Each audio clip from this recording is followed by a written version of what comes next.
Welcome back to War of the Lesbian Zombies. In the last scene, Brenda met Jasmine's ghost in the Crystal Shrine, and now must plot a mission of revenge against her killers in Pakistan. Later that morning, the sisters were up and eating breakfast and jabbering about nonsensical this and that. Brenda hadn't slept a wink. Monica poured a glass of orange juice. Her ebony body looked absolutely perfect in white bra and panties. Not bad for an 80-year-old woman. She recalled the night they met, when Monica became Brenda's first lesbian zombie sister. From crippled and old to drop-dead gorgeous young, Monica had to be the most beautiful black woman on the planet. The other girls in the kitchen had yet to get dressed. A little less clothing, and the ranch could be a bona fide nudist camp. If not for Caroline's presence, nudism would run rampant with these girls. Brenda picked up the glass of orange juice and tapped the side with a spoon. "Listen up, girls." Silence quickly pervaded the kitchen. "I have a problem to discuss with the sisterhood." She told her sisters what had transpired in the Crystal Shrine, how a 12-year-old girl was repeatedly raped by her husband and his brothers, and the imam who ordered her death by stoning in Badish, Pakistan. "Jasmine wants revenge, and Loa has instructed us to comply." "Pakistan? It's halfway around the world. How do we get there?" "We could use Alphon's new yacht." "I do not know, Jackie. It cost him a boatload of bucks." Brenda set down her orange juice. "Tell him the sisterhood needs to use it. It's not here. He keeps it in Athens. We can fly there, but he'll not let us take his yacht to Pakistan. It's a long way from the Mediterranean, and there are pirates along the way. We just won't tell him where we're going. The crew will have to know. Alphonse has an all-girl crew. The captain? I hear she's a hard-ass. All the better." "When are we going?"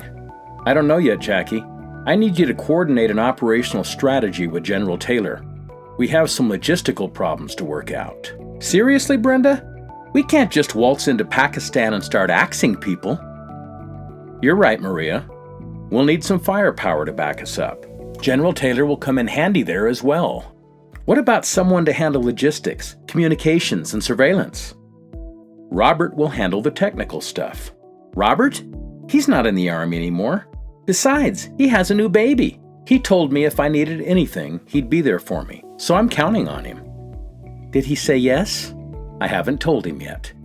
If you want the military involved in our revenge mission, you'll need a cover story that has nothing to do with Jasmine. I've got one." "What is it?" "Are terrorists and a plague enough for you?" "I can't wait to hear it." "How many of us get to go?" "The more the merrier. Count me in." All of a sudden, Girly Dog started barking and ran to the front door. Monica, see what the hell she's barking at? Looking out, she reported back. "There is a cab in the driveway." A woman got out, paid the cabbie, and walked up to the door. "Well, I'll be damned.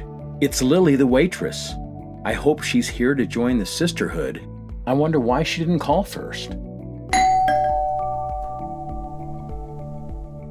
Meanwhile, at the Pentagon, in General Taylor's office, Colonel Wesley Miller was going through the general's papers and correspondences, looking for any connection between Jackie O'Neill, Brenda, and the lesbians.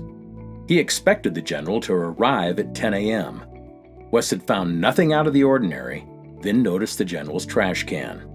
Akin to dumpster diving, he ransacked the trash and found a post-it note that read, "Foxtrot 0. What the hell is Foxtrot 0? Seeing it was 9:45, he returned the trash to the trash can and secured the general's office. Then he got on the phone to Army Intelligence. "Have you ever heard of an operation codenamed Foxtrot 0? "We don't use codenames like that nowadays. Sounds like something the CIA may have used back in the 60s during counterintelligence operations against the Soviet Union." "The Russians?" "Why do you ask?" "Never mind." He hung up the phone. A cold blade of dread stabbed the colonel's chest. The Russians! The sisters were all gathered in the sitting room, listening to Lily's tale of woe about Max. There was a stain of blood on her waitress dress. "He's mad as hell because he has no one to wait on the customers." "That's his problem. You're safe now." But he knows I'm here. How would he know that? He saw your LZ Foundation card. You showed it to him? It was proof I had friends who would help me get away from him. Are you just plain stupid? Lay off her, girls. Brenda stood up and walked around like she was really thinking hard. Then, ladies, there are 2 things we have to do right away. First, because Max is a really big guy, we have to put in a rush order for a lot more mason jars. Brenda got Lily to her feet and led her to the center of the room. Second, we have to initiate Lily into the lesbian zombie sisterhood. Lily pulled back. Lesbian zombie? Initiate? What are you talking about? Monica closed the sitting room door. The sisters shed their clothes, then tossed them in every direction. Brenda, too. You're going to love this, Lily. Take off your clothes. You have to be kidding. My body is a good reason to wear clothes. That is all going to change. Look at me. I'm 80 years old.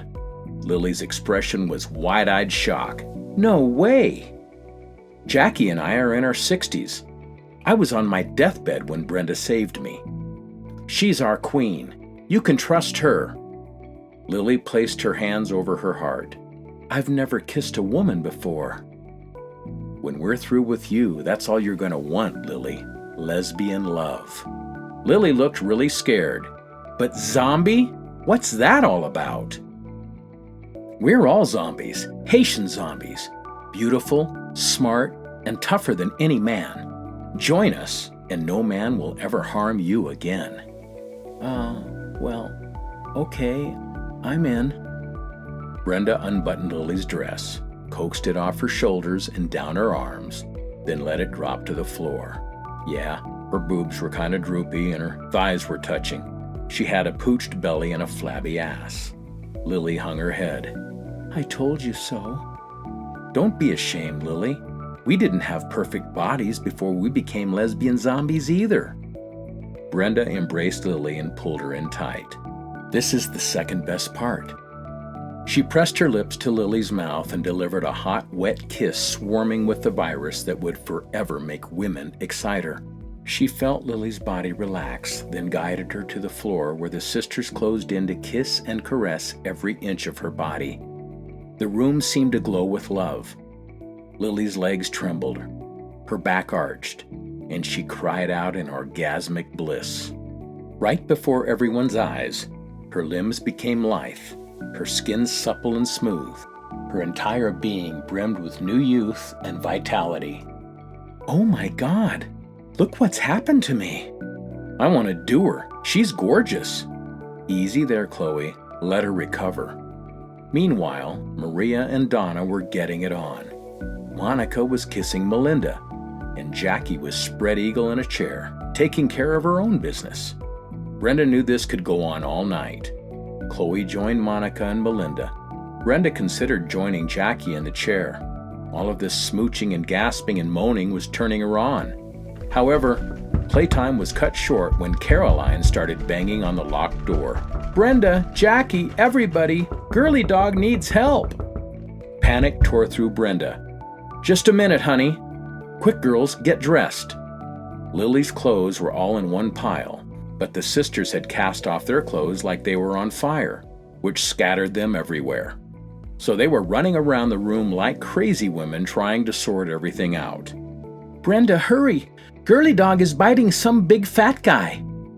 Brenda got into her jeans and pullover, then opened the door a crack. What fat guy? He came in the backyard and grabbed me, but Girly Dog got hold of his leg, and that made him let go. Now Girly Dog won't let go of his leg. There's blood everywhere. Jesus! She turned back to the room. Let's go, ladies. Caroline raced them to the front yard. See? There was a fat man lying in the yard all right. Girly Dog had bitten a chunk out of the man's leg and was standing guard, barking up a storm. The man wasn't moving. Is he dead? Brenda rushed to the man and recognized Max. He groaned. No, Caroline, but the way he's bleeding out, he's not long for this world. She knelt next to him. You should have stuck with your pan-fried trout, Max. You're no match for lesbian zombies. You bitches. The sisters stood in shock as Lily stormed up to Max. He looked up and raised his bloody hand as if begging for help. "Such a big man to be taken down by a little dog," she kicked him. "You didn't deserve to be loved by a woman." Lily walked toward the house, now feeling like a true lesbian zombie sister. This was followed by high fives all around.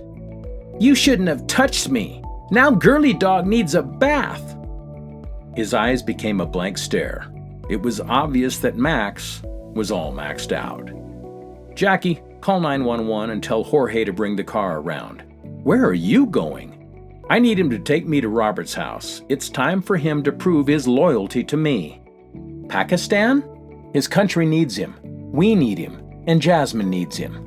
Maggie is going to throw a fit." Looks like Girly Dog has a bit of zombie in her as well. I'm sure the cops will give her a pass. After all, Max was trespassing on the ranch, and she was protecting Caroline and the girls from the intruder. Please join the girls for episode 9, where Robert gets his marching orders from Brenda. Wes is hot on the trail of Foxtrot Zero. And to please Monica, Alphonse gives the okay for the sisterhood to use his new yacht. A big mistake.